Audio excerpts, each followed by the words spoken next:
എൻ്റെ പേര് അദ്രിജ പണിക്കർ. ഈ ആസ്ഗറൂൺ എന്ന തിയേറ്ററിക്കൽ ഡാൻസ് പ്രൊഡക്ഷൻ്റെ screen play, lyrics and direction നിർവഹിച്ചിട്ടുള്ളതാണ് വ്യക്തിയാണ് ഞാൻ. And here is Elena O Lebedeva, Russian American writer. ഈ ആസ്ഗറൂണിൻ്റെ യഥാർത്ഥ കഥയായ the story of a white witch എന്ന കഥയുടെ രചയിതാവാണ്. അതോടൊപ്പം തന്നെ ആസ്ഗറൂൺ എന്ന ഈ തിയേറ്ററിക്കൽ ഡാൻസ് പ്രൊഡക്ഷൻ്റെ പ്രൊഡ്യൂസറാണ്. ആൻഡ് ഇവിടെ രാജശ്രീ മാം ഈ ഒരു കഥയുടെ യഥാർത്ഥ കഥാപതിപ്പിൻ്റെ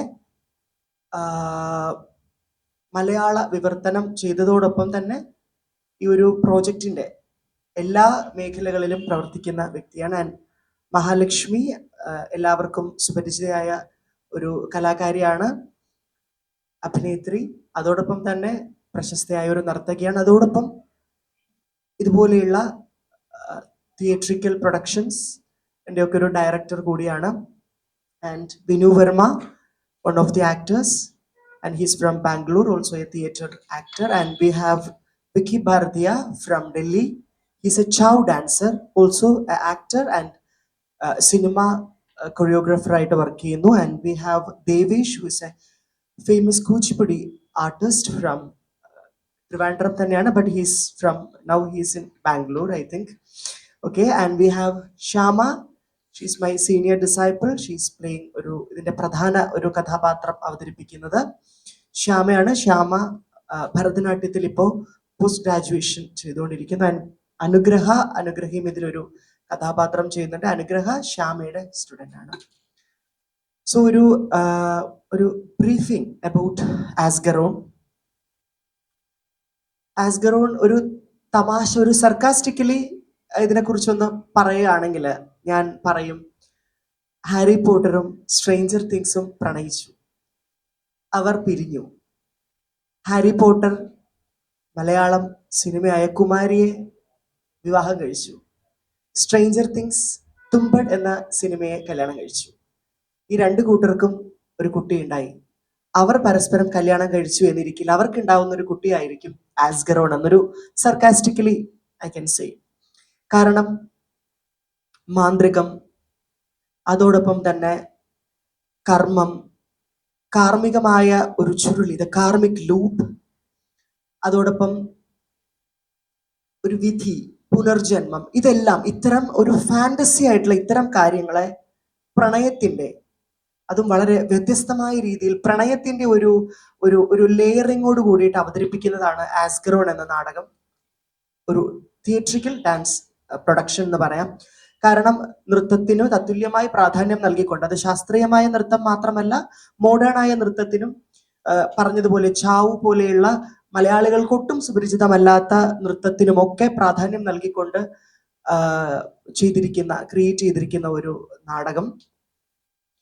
ഇതിന്റെ ഒരു പ്രത്യേകത എന്നെടുത്ത് പറയാൻ സാധിക്കുന്നത്, പ്രണയം എപ്പോഴും പ്രണയമാണ്, അത് ലൈംഗിക ഭേദമന്യേ പ്രണയമാണ് എന്ന ഒരു ആശയത്തിൽ അടിസ്ഥാനപ്പെടുത്തിക്കൊണ്ട് പ്രണയത്തിനായി, ആ പ്രണയത്തിന് വേണ്ടി കാർമ്മികമായ വലയത്തിൽപ്പെട്ട രണ്ടുപേരുടെ കഥ, ആ കഥയിൽ ഉൾപ്പെട്ട പല പല വ്യക്തികൾ, ഇവരുടെ രണ്ടുപേരുടെയും ജീവിതത്തിൽ വന്നു പോകുന്ന പല പല വ്യക്തികൾ, അവരിലൂടെ ഉണ്ടാകുന്ന ഈ കാർമ്മികമായ വലയം, ആ വലയം എവിടെയാണ് ചെന്ന് അവസാനിക്കുന്നതെന്നും ഈ കാർമ്മികമായ ചുരുളഴിയുന്നത് എങ്ങനെയാണെന്നുമുള്ള ഒരു വളരെ നിഗൂഢമായി അവതരിപ്പിക്കുന്ന ഒരു വളരെ വ്യത്യസ്തമായ, അതായത് എനിക്ക് തോന്നുന്നു എൻ്റെ അനുഭവത്തിൽ നമ്മുടെ ഒരു ഇന്ത്യൻ പ്ലാറ്റ്ഫോമിൽ, വിശേഷ കേരളത്തിന്റെ ഒരു കലാ പ്ലാറ്റ്ഫോമിൽ ഇത്തരം ഒരു നാടകം കണ്ടിട്ടില്ല എന്ന് തന്നെ എൻ്റെ ഒരു അനുഭവത്തിൽ നിന്ന് പറയാൻ സാധിക്കും. കാരണം നൃത്തം എന്നെടുത്ത് നോക്കുകയാണെങ്കിൽ പൗരാണികമായ പുരാണ കഥകൾ, മഹാഭാരതം, രാമായണം, അത്തരം കഥകളെ അടിസ്ഥാനപ്പെടുത്തി നൃത്തങ്ങൾ ചിട്ട ചെയ്യുകയും, ഇപ്പോൾ തിയേറ്റർ എന്ന് നോക്കുകയാണെങ്കിൽ അധികവുമായി കറണ്ട് അഫയേഴ്സ്, സോഷ്യലി റെലവെന്റ് ആയിട്ടുള്ള വിഷയങ്ങൾ, വിച്ച് ഇസ് വളരെ ഇമ്പോർട്ടൻ്റ് ആണ് വേദിയിലേക്ക് എത്തുക എന്നുള്ളത്. എന്നിരിക്കലും ഒരു ഫാന്റസി കഥ, അതിന്റെ രചയിതാവിനാണ് അതിന്റെ ക്രെഡിറ്റ് എന്ന് പറയാം. കാരണം ഒരു യാത്രികയായ ഒരു സാഹിത്യകാരി പല രാജ്യങ്ങളിൽ കണ്ട അവിടെ അവിടുത്തെ സാംസ്കാരികമായ മൂല്യങ്ങളെ, അവിടെയുള്ള മിത്തുകളെ, അവിടുത്തെ ലെജൻസിനെ ഒക്കെ മനസ്സിലാക്കിയ ഒരു യാത്രിക ആ അനുഭവങ്ങളിൽ നിന്ന് എഴുതിയ ഒരു കഥ, അതിനെ ഒരു ഇന്ത്യൻ ഭാരതീയമായ ഒരു സാംസ്കാരിക വ്യവസ്ഥയിലേക്ക് നമ്മളിങ്ങനെ തിരികെ വെച്ചാൽ എങ്ങനെ ഉണ്ടാവും എന്ന ഒരു പരീക്ഷണമാണ് ഈ ഒരു തിയേറ്ററിക്കൽ ഡാൻസ് പ്രൊഡക്ഷൻ. അതിൽ എന്നോടൊപ്പം വലിയൊരു ടീം, ആൻഡ് ഇത് ടീമിന്റെ ഒരു പകുതി പോലും ആയിട്ടില്ല എന്ന് വേണമെങ്കിൽ പറയാം. ഇത് പ്രധാന ആക്ടേഴ്സ് മാത്രമാണ് ഇവിടെ ഉള്ളത്. 12ഓളം നർത്തകർ ഇതിനകത്ത് പ്രവർത്തിക്കുന്നതിന് അപ്പുറം തന്നെ ഒരു വലിയൊരു ടീം, ഒരു പ്രൊഡക്ഷൻ ടീം ഇതിന്റെ പുറകിലുണ്ട്. പ്രശസ്തനായ art designer, art director Hailesh സാറാണ് ഇതിന്റെ ആർട്ട് കൈകാര്യം ചെയ്യുന്നത്. അതോടൊപ്പം തന്നെ ആനന്ദ് സതീന്ദ്രൻ എന്ന വെൽ ഫേമസ് ആയിട്ടുള്ള ലൈറ്റ് ഡിസൈനർ ആണ് ഇതിൽ ലൈറ്റ് ചെയ്യുന്നത്. And costume designing of course ഞാനും അരുൺ എന്നൊരു കോസ്റ്റ്യൂം ഡിസൈനറും കൂടിയുള്ള ഒരു സംയുക്തമായ ഒരു ഡിസൈനിങ് ആണ് വേഷവിധാനം. അതുപോലെ തന്നെ എല്ലാ മേഖലകളിലും പി ആർ ഒ, സാധാരണ നമ്മളൊരു തിയേറ്റർ പ്രൊഡക്ഷൻ എന്ന് നോക്കുമ്പോൾ ഒരു പി ആർ ഒ എന്ന വാക്കിന് ഒട്ടും തന്നെ പ്രാധാന്യമില്ല. പക്ഷെ അത്തരം ഒരു നെക്സ്റ്റ് ലെവൽ അല്ലെങ്കിൽ ഒരു അടുത്ത ലെവൽ വർക്ക്, അതാണ് ഈ ഒരു തിയേറ്ററിക്കൽ ഡാൻസ് പ്രൊഡക്ഷൻ ആസ്കറോൺ എന്നാണ് ഇതിന്റെ ഒരു ബ്രീഫിംഗ് ആയിട്ട് എനിക്ക് പറയാൻ സാധിക്കുന്നത്. നിലവിൽ ഇത് മലയാളമാണ്. നിലവിൽ ഇത് മലയാളത്തിൽ തന്നെയാണ് അവതരിപ്പിക്കുന്നത്. ഫെബ്രുവരി 1.25 മണിക്കൂർ. പക്ഷേ ഉറപ്പു തരാൻ സാധിക്കും, 1.25 മണിക്കൂർ എങ്ങനെ പോകുന്നു എന്ന് നിങ്ങൾ അറിയില്ല. ഇന്നലെ വന്ന ചില മാധ്യമ സുഹൃത്തുക്കൾ ഈ നാടകത്തിന്റെ ഒരു റിഹേഴ്സൽ കാണാനിടയായി. അവരിൽ നിന്ന് കേട്ട ഒരു നിഗമനം വെച്ച് 1.25 മണിക്കൂർ പോകുന്നത് നിങ്ങൾ അറിയില്ല എന്നുള്ളതിൽ ഇതിന്റെ ഡയറക്ടർ എന്ന നിലയിൽ വളരെ കോൺഫിഡന്റ് ആയിട്ട് തന്നെ അതിനെക്കുറിച്ച് പറയാൻ സാധിക്കും. ഇതിന്റെ ആദ്യ വേദി സൂര്യ ഫെസ്റ്റിവൽ നടക്കുന്ന ഗണേശം തിയേറ്ററിൽ വെച്ചിട്ട് ഫെബ്രുവരി 7-ാം തീയതി, മറ്റന്നാള് 6 മണിക്ക്, വൈകുന്നേരം 6 മണിക്കാണ് ഇതിന്റെ പ്രീമിയർ ഷോ നടക്കുന്നത്. ഫ്രീ എൻട്രി ആണ്, ഫ്രീ ടിക്കറ്റ് ആണ്. പ്രീമിയർ ആയതുകൊണ്ട് തന്നെ ഫ്രീ എൻട്രി ആണ്. ആൻഡ് ഞാൻ പ്രൊഡ്യൂസർ ഈ കഥയുടെ യഥാർത്ഥ വേർഷൻ എഴുതിയ എലന ലബദേവയിലേക്ക് കൈമാറുന്നു. ആൻഡ് ഇംഗ്ലീഷിലായിരിക്കും ഓഫ് കോഴ്സ് സംസാരിക്കുക. നമസ്തേ everyone. So മലയാളം പഠിക്കുന്നു, പക്ഷേ I don't speak yet. സംസാരിക്കുന്നു കുറച്ചു. So I will speak English if you don't mind.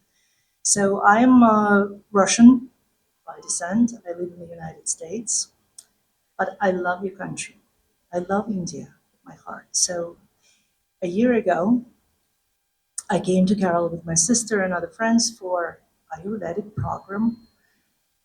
And as a writer, I always get these sparks of inspiration, like visions. It's like an impulse to the heart. And so this is how Asgiron came to me last December. And then I was introduced to Bharatanatyam dance, which I've never seen live before. That was it for me. I fell in love with Bharatanatyam.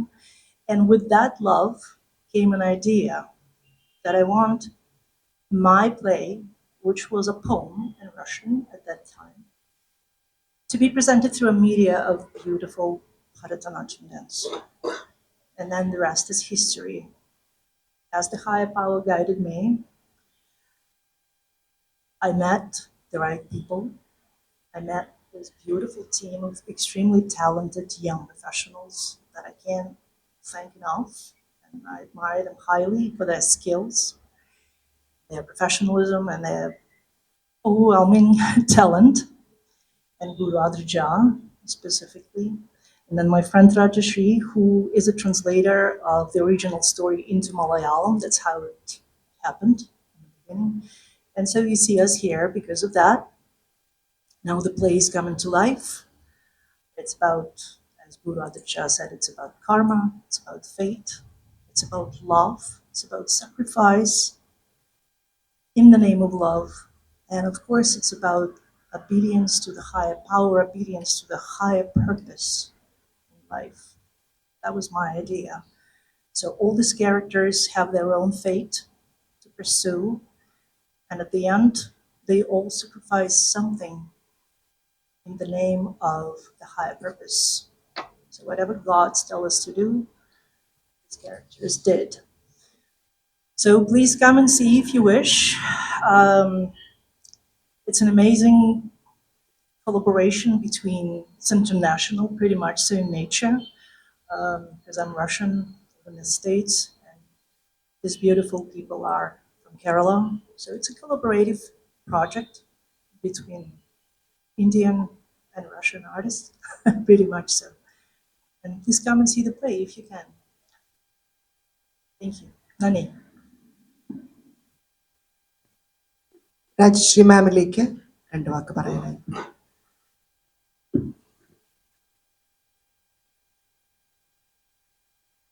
എല്ലാവർക്കും നമസ്കാരം. ഇതിനെക്കുറിച്ച് ഞാൻ പറഞ്ഞതിനേക്കാളും വളരെ വ്യക്തമായി അദ്രിജ പറഞ്ഞു. കാരണം അദ്രിജയാണ് ഇതൊരു play ആയിട്ട് ചെയ്യുന്നത്. ഞാനിത് ട്രാൻസ്ലേറ്റ് ചെയ്യാൻ മാത്രമാണ് ചെയ്തത്. അപ്പോൾ ട്രാൻസ്ലേറ്റ് ചെയ്യാനായിട്ട് എന്നെ ഇത് ഏൽപ്പിക്കുമ്പോൾ ശരിക്കും ആദ്യം വായിക്കുമ്പോൾ ഇതെങ്ങനെയാണ് യാതൊരു കണക്ഷനും ഇല്ല. ഇങ്ങനെ ഓരോ സെപ്പറേറ്റ് പീസസ് പോലെയാണ് എനിക്ക് തോന്നിയത്. പക്ഷേ അത് അതിൻ്റെ എൻഡിലെത്തുമ്പോൾ നമുക്കെല്ലാം കണക്ട് ചെയ്യാൻ പറ്റും. അതിൻ്റെ ലാംഗ്വേജ് എന്ന് പറഞ്ഞാൽ ആ കഥയുമായിട്ട് ഭയങ്കരമായിട്ട് ഇഴുകിച്ചേർന്ന് പോകുന്ന തരത്തിലുള്ള ഒരു ഉയർന്ന തരത്തിലുള്ള ലാംഗ്വേജാണ് അത് യൂസ് ചെയ്തിരിക്കുന്നത്. വാക്കുകളും എല്ലാം അതുപോലെ തന്നെയാണ്. പിന്നെ എഴുതി വന്നപ്പോൾ എനിക്ക് തോന്നി ഇതൊരു ഫാൻറ്റസിയാണ്. സ്റ്റോറി എന്ന് പറയുന്ന ഒരു ഫാൻറ്റസിയാണ്. പക്ഷേ നമ്മുടെ ഇന്നത്തെ വളരെ തിരക്ക് പിടിച്ച ലോകത്ത് സ്നേഹിക്കാൻ മറന്നു പോകുന്ന ആളുകൾ ഉണ്ടെങ്കിൽ, അപ്പോൾ ലിംഗഭേദമില്ലാതെ, സ്ത്രീ പുരുഷ ഭേദമില്ലാതെ, അതാണ് ലിംഗഭേദമില്ലാതെ സ്ത്രീക്കും പുരുഷനും സ്വതന്ത്രമായി ജീവിക്കാൻ കഴിയുന്നു. അവരവരുടെ ഇഷ്ടങ്ങൾക്കനുസരിച്ച് എന്ന് പറയുമ്പോൾ നമ്മുടെ ബന്ധങ്ങൾക്കകത്ത് നിന്നുകൊണ്ട് തന്നെ അവരവരുടെ സ്വാതന്ത്ര്യം കീപ്പ് ചെയ്ത് വളരെ സുഗമമായിട്ട് അവരവരുടെ കാര്യങ്ങൾ ചെയ്ത് നമുക്ക് സുഖമായിട്ട് ജീവിക്കാൻ പറ്റുന്ന അത് ഒരു വശത്ത്, ആ ഒരു ഐഡിയ ഒരു വശത്തും, പിന്നെ വളരെ തീവ്രമായ സ്നേഹം, ആ സ്നേഹം എന്ന് പറയുന്ന ഒരു ഫാക്ടർ നമ്മുടെ ഈ തിരക്കിലും നഷ്ടപ്പെട്ടു പോകാതെ അതിനെ വളരെ കോർത്ത് അല്ലെങ്കിൽ ചേർത്ത് പിടിക്കുക, അതാണ് ഈ റൈറ്റിങ്ങിലെ ഏറ്റവും പ്രധാനമായിട്ട് ഞാൻ കണ്ട ഒരു കാര്യം. പിന്നെ ഇതിലെ ക്യാരക്ടേഴ്സ് എന്ന് പറയുന്നത് മേ ബി എലേനെ ഇങ്ങനെ പല സ്ഥലത്തും യാത്ര ചെയ്തിട്ടുള്ളത് കൊണ്ട് ഇതിൽ ഒരു ക്യാരക്ടർ ആഫ്രിക്കനാണ്, കുറച്ച് പേര് ഇന്ത്യനാണ്, പിന്നെ ഇതിലെ വൈറ്റ് ലേഡി എന്ന് പറയുന്ന മറ്റൊരു രാജ്യത്തുള്ള ആളാണ്. നമ്മുടെ പ്ലാനറ്റിനും നമ്മുടെ ഗ്രഹത്തിനും നമ്മുടെ ചിന്തകൾക്കപ്പുറത്ത് മറ്റ് ഗ്രഹം, അതായത് നക്ഷത്ര സമൂഹങ്ങൾക്ക് ഇടയിലുള്ള വേറെ ഏതോ ഒരു ലോകത്ത് അവിടെയുണ്ട് ഒരു ക്യാരക്ടർ. അപ്പം അങ്ങനെ ശരിക്കും നമ്മുടെ ഇമാജിനേഷനെയും കുറച്ച് പുറത്തോട്ട് എത്തിക്കുന്ന തരത്തിലാണ് എഴുതിയിരിക്കുന്നത്. എനിക്ക് വളരെ നല്ലതായി തോന്നി. ഇതിൽ പാർട്ടിസിപ്പേറ്റ് ചെയ്യാൻ കഴിയുന്നതിൽ വളരെ സന്തോഷമുണ്ട്. Thank you.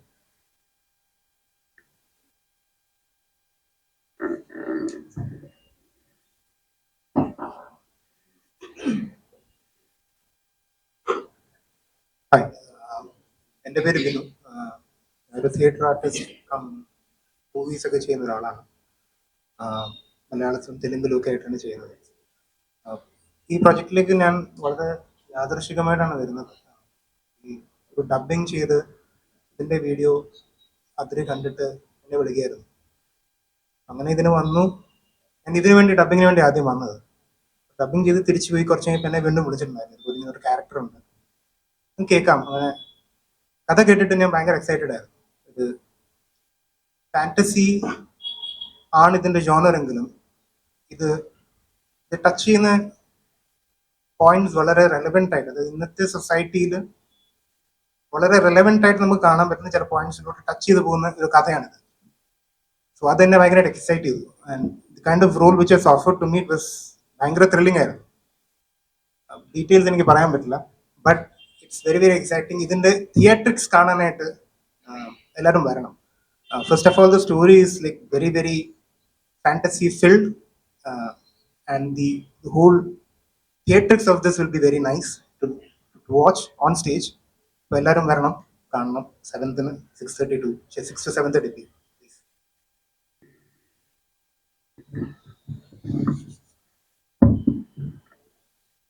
എല്ലാവർക്കും നമസ്കാരം. ഞാൻ മഹാലക്ഷ്മി സർവേശ്വരൻ. അദ്രിജയെ വളരെ ചെറുപ്പം തൊട്ടേ കണ്ട് ഞങ്ങൾ ഒന്നിച്ച് നൃത്തം പഠിക്കുകയും 2 വർഷങ്ങൾക്ക് മുന്നേ ഒരു പ്രൊഡക്ഷൻ ഒന്ന് ചെയ്യാൻ ആഗ്രഹിച്ചിരുന്ന ആൾക്കാരാണ്. ആൻഡ് ഇപ്പോഴാണ് ആ സമയം ഒത്തു വന്നത്. അത് മാസ്കറോൺ എന്ന് പറയുന്ന ഒരു വളരെ മിസ്റ്ററിയും അഡ്വഞ്ചറസും ഈ പറഞ്ഞ പോലെ വളരെ ഇൻട്രസ്റ്റിംഗ് ആയിട്ടുള്ള തീംസ് ഡിസ്കസ് ചെയ്യുന്ന ഒരു പ്രൊഡക്ഷൻ ചെയ്യാൻ പറ്റിയതിൽ വളരെയധികം സന്തോഷം. അതിൽ എനിക്ക് എൻ്റെ ക്യാരക്ടർ എന്ന് പറഞ്ഞു കഴിഞ്ഞാൽ എനിക്ക് വളരെ കൺവിൻസിങ് ആയിട്ടും എനിക്ക് കണക്ട് ചെയ്യാൻ പറ്റുന്നതുമായിട്ടുള്ള characters because this is a story of incarnation also. Okay, I'll keep it in that way. Please come and watch the show. എന്തായാലും നിങ്ങൾക്ക് എല്ലാവർക്കും ഇഷ്ടപ്പെടുന്ന ഒരു രീതിയിലാണ് ഇതിന്റെ ഡിറക്ഷനും ബാക്കി കാര്യങ്ങളും എല്ലാം പോയിരിക്കുന്നത്. ഒരു ആർട്ടിസ്റ്റ് എന്നുള്ള നിലയിലും ഒരു ഡാൻസർ എന്നുള്ള നിലയിലും stage has always been fascinating for me. അപ്പോൾ ഇത്തരത്തിലുള്ള ഒരു തിയേറ്ററും ഡാൻസും ഇടകലർന്ന ഒരു പ്രൊഡക്ഷൻ ഞാനും ഇതിനു മുന്നേ ഒരു പാദപ്രതിഷ്ഠ എന്ന് പറയുന്ന അത്തരത്തിലുള്ള ഒരു പ്രോജക്റ്റ് ചെയ്തിട്ടുണ്ട്. എന്നാൽ മറ്റൊരാളിന്റെ ഒരു ഡിറക്ഷനിൽ ചെയ്യുക എന്ന് പറയുന്നത് it's another kind of experience. ആ ഒരു എക്സ്പീരിയൻസ് എനിക്ക് എൻ്റെ ഒരു കലാജീവിതത്തിൽ തന്നതിന് അദ്രിജയോട് ഞാൻ നന്ദി പറയുന്നു. അപ്പൊ എന്തായാലും 7th ഗണേശം എന്ന് പറയുന്ന എൻ്റെ ഹോം ഗ്രൗണ്ട് ആണ്. കാരണം ഞാൻ സൂര്യകൃഷ്ണമൂർത്തി സാറിന്റെ ഡ്രാമാസിലും ലൈറ്റ് ആൻഡ് സൗണ്ട് ഷോസിലെല്ലാം 4ാം ക്ലാസ് മുതൽ പാർട്ടിസിപ്പേറ്റ് ചെയ്തിരുന്ന ഒരു വേദിയും കൂടെയാണ് ഗണേശം സാറിന്റെ ആ ഒരു സറൗണ്ടിങ് പ്രമൈസസ് എന്ന് പറയുന്നത്. അപ്പൊ എന്തായാലും 6 PM റൈറ്റ് 6 PM 7th എല്ലാവരും ഗണേശത്തിലെത്തി ആസ്ഗറോൺ കണ്ട് അത് വിലയിരുത്തി ഞങ്ങൾ എല്ലാവരെയും അനുഗ്രഹിക്കുക, സപ്പോർട്ട് ചെയ്യുക. എന്തായാലും എത്തിച്ചേരുക. Thank you so much. He's from Delhi. He's a famous chow dancer. Dancer മാത്രം chow dancerൽ അപ്പുറത്ത് ബോളിവുഡ് സിനിമാസിൽ കൊറിയോഗ്രാഫറായി വർക്ക് ചെയ്യുന്ന ഒരു വ്യക്തി കൂടിയിട്ടാണ്. So for me, like Adriya, she called me for this project, and for me, like kind of difficult is there, like the language is there. Okay, so she helped me with that, like how to act and move and all everything. So yeah, I'm just enjoying the process. ഈ ഒരു വിക്കി ചെയ്യുന്ന കഥാപാത്രം വളരെ പ്രത്യേകതകളുള്ള ഈ കഥയിലെ പ്രധാന antagonist ആണ്. അപ്പോ എലന ഇങ്ങനെ വേണം, ഈ കഥാപാത്രം ഇങ്ങനെ ഒരു വ്യക്തി ആയിരിക്കണം എന്നുള്ളതിൽ വളരെ കണ്ണിങ് ആയിരുന്നു. അപ്പൊ ഈ ഒരു കഥാപാത്രത്തിന് ചേരുന്ന ഒരു വ്യക്തിയെ ഇങ്ങനെ അന്വേഷിച്ച് നടക്കുന്നതിൽ മഹാലക്ഷ്മിയാണ് അതിനെന്നെ സഹായിച്ചത്. മഹയാണ് വിക്കി ഭാരതിയെ സജസ്റ്റ് ചെയ്തത് ഇങ്ങനെ ഒരു ഡാൻസ്, ഇങ്ങനൊരു ആർട്ടിസ്റ്റ് ഉണ്ട്, നമുക്ക് ശ്രമിച്ചാലോ. ആൻഡ് ഇവർ ലൈക്ക് കിട്ടുമെന്നുള്ള ഒരു പ്രതീക്ഷയിലല്ല സമീപിച്ചത്. But because Mahalakshmi suggested, Vicky's okay പറഞ്ഞു. നൗ ഹീസ് വർക്കിംഗ് വിത്ത് ആസ്ഗറോൺ and thank you so much for that. And Maha പറഞ്ഞു ചെറുപ്പത്തിലെ ഒരുമിച്ച് പഠിച്ച കാര്യം. ആൻഡ് യുനോ അതിനു മുൻപ് because at that time she was a celebrity and now also she's a celebrity. അപ്പോ നമ്മള് സൗത്ത് സബ് ജില്ലാ കലോത്സവങ്ങൾക്ക് പോകുമ്പോൾ നാടകം ഡാൻസ് ഒക്കെ മത്സരിക്കുന്ന പോകുമ്പോൾ നമ്മൾ ഇങ്ങനെ കണ്ടു നിന്ന വ്യക്തിയാണ് മഹ. ഇസ് ലൈക്ക് മോണോ ആക്ട് വേദിയിലേക്ക് like an actress, you know, like ഒരു ഇന്ന് നമ്മൾ അന്ന് നേരിട്ട് കാണുന്ന ഒരു ആ പ്രായത്തിൽ നേരിട്ട് കാണുന്ന ഒരു സെലിബ്രിറ്റി, ഒരു അഭിനേത്രി ആയിരുന്നു മഹ. ഇങ്ങനെ വരുന്നു, സ്റ്റേജിൽ മോണോ ആക്ട് ചെയ്യുന്നു, പോകുന്നു. നമ്മൾ ഇങ്ങനെ കണ്ടിരുന്ന ഒരു വ്യക്തി, ആ വ്യക്തിയുടെ കൂടെ ഇന്ന് വർക്ക് ചെയ്യാൻ സാധിക്കുന്നു. പിന്നീട് ഒരുമിച്ച് ഞങ്ങള് ഒരു ഗുരുകുലത്തിലായിരുന്നു പഠിച്ചതൊക്കെ. ബട്ട് ഇപ്പോ ഒരുമിച്ച് വർക്ക് ചെയ്യുന്നു എന്ന കാര്യം ആലോചിക്കുമ്പോൾ അത് വളരെ ഒരു like Elena always is some high power, ഒരു ഉന്നതമായ ശക്തിയുടെ ഒരു ഇതാണെന്ന് വിശ്വസിക്കുന്നു. ദേവേഷ് ആൻഡ് ശ്യാമ രണ്ടു വാക്ക്. എൻ്റെ പേര് ദേവേഷ് നായർ, ഞാനൊരു ട്രിവാൻഡ്രം സ്വദേശിയാണ്. ഈ ഒരു ടീമിൻ്റെ കൂടെ വർക്ക് ചെയ്യാൻ പറ്റുന്നത് ബിക്കോസ് ഞാൻ ഒരു കുച്ചിപ്പുടി ആർട്ടിസ്റ്റ് ആണ്. സോ കുച്ചിപ്പുടി എന്ന് പറയുന്ന ഒരു ഡാൻസ് ഡ്രാമ ട്രഡീഷൻ ആണ്. സോ അതിലാണെങ്കിൽ പോലും തെലുഗു ഓറിയന്റഡ് ആയിരിക്കും നമുക്ക് ഡയലോഗ്സ് ആണെങ്കിലും, അല്ലെങ്കിൽ സംസ്കൃതമായിരിക്കാം. പക്ഷെ ഇറ്റ്സ് കംപ്ലീറ്റ്ലി ഡിഫറെന്റ് ഫ്രം ഞാൻ ഇത്രയും നാളെ എക്സ്പീരിയൻസ് ചെയ്തെന്ന പോലെ അല്ല ഇപ്പൊ ചെയ്യുന്നത്. ലൈക്ക് ലാംഗ്വേജ് ആണെങ്കിലും like it's completely theatre. So it's a nice experience to work with all this eminent artist. And I strictly tell like എല്ലാവരും വന്നത് കാണണം, സപ്പോർട്ട് ചെയ്യണം. ബിക്കോസ് നിങ്ങൾ ഇതുവരെ ഇങ്ങനത്തെ ഒരു തീം അല്ലെങ്കിൽ ഇങ്ങനെ ഒരു പ്രൊജക്ടിനെ പറ്റി അല്ലെങ്കിൽ ഇങ്ങനത്തെ ഒരു തോട്ട് നിങ്ങൾക്ക് ആർക്കും ഇതുവരെ ചിലപ്പോൾ വന്നിട്ടുണ്ടാവില്ല. But it be very new to all you. So looking forward to see you all. Thank you. നമസ്തേ, ഞാൻ ശ്യാമ. അതിലെ ടീച്ചർ എൻ്റെ ഗുരുവാണ്. ഞാൻ നിലവിൽ MA ചെയ്യുവാണ് ഭരതനാട്യത്തിൽ. സോ ആദ്യമായിട്ടാണ് ഒരു ഡ്രാമയിൽ ഞാൻ അഭിനയിക്കുന്നത്. നേരത്തെ പല പ്രൊഡക്ഷനിലും ചെയ്തിട്ടുണ്ടെങ്കിലും ഡാൻസറായിട്ടാണ് കൂടുതൽ പെർഫോം ചെയ്തിട്ടുള്ളത്. സോ ഇതിൻ്റെ ഒരു ഫസ്റ്റ് അങ്ങനത്തെ ഒരു ഇൻട്രൊഡക്ഷൻ ആണെന്ന് വേണമെങ്കിൽ പറയാം. And I am so happy to be a part of it. കുട്ടിക്കാലം മുതലേ ഈ ഫാൻറ്റസി സ്റ്റോറികൾ കണ്ട് അത് വളരെ ഇഷ്ടപ്പെട്ട് അതിനെക്കുറിച്ച് കൂടുതൽ അറിയാൻ ശ്രമിച്ചിട്ടുള്ള ഒരാൾ കൂടിയാണ് ഞാൻ. സോ അങ്ങനത്തെ ഒരു ഫാൻറ്റസി സ്റ്റോറിയിൽ അഭിനയിക്കാൻ കഴിഞ്ഞതിൽ വളരെയധികം സന്തോഷം. നിങ്ങൾക്ക് എല്ലാവർക്കും അത് ഇഷ്ടപ്പെടും. ഉറപ്പായും കാണാൻ വരണം. ഇൻസ്പിറേഷൻ ഇസ് എല്ലാം എലനയാണ്. ബിക്കോസ് എലന ഈ ഒരു കഥ ചെയ്യണം, അതൊരു തിയേറ്ററായി ചെയ്യണം. അത് ഇന്ത്യയിൽ she could have done it in USA or Russia or wherever she want.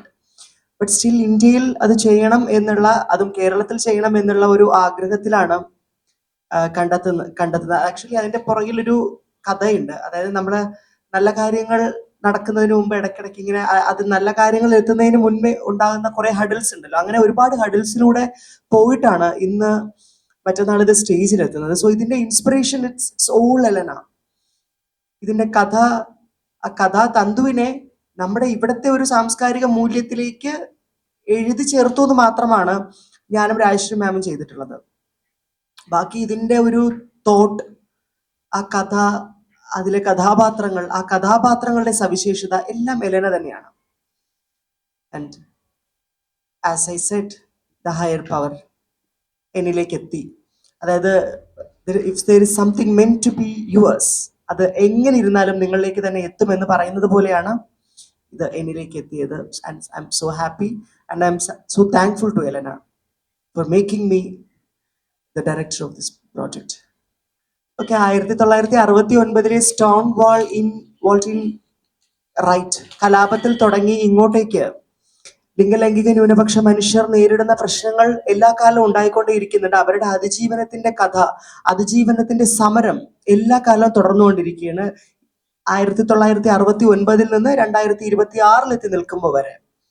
അപ്പോൾ ആ ഒരു സമര ജീവിതത്തിൽ ഇത്തരം കഥകൾ, പ്രത്യേകിച്ച് ഇത്തരം ലിംഗലൈംഗിക ന്യൂനപക്ഷ മനുഷ്യരുടെ കഥകളോ അല്ലെങ്കിൽ അത്തരം മനുഷ്യർ കഥാപാത്രങ്ങളാകുന്ന സിനിമകളോ പല രാജ്യങ്ങളും കലയെ കലയായി പോലും കാണാതെ നിഷ്കരുണം അതിനെ ബാൻ ചെയ്യുന്ന ഈ സാഹചര്യത്തിൽ ഇത്തരം കലാസൃഷ്ടികൾ വളരെ ഇമ്പോർട്ടൻ്റ് ആണ് സമൂഹത്തിൽ. കാരണം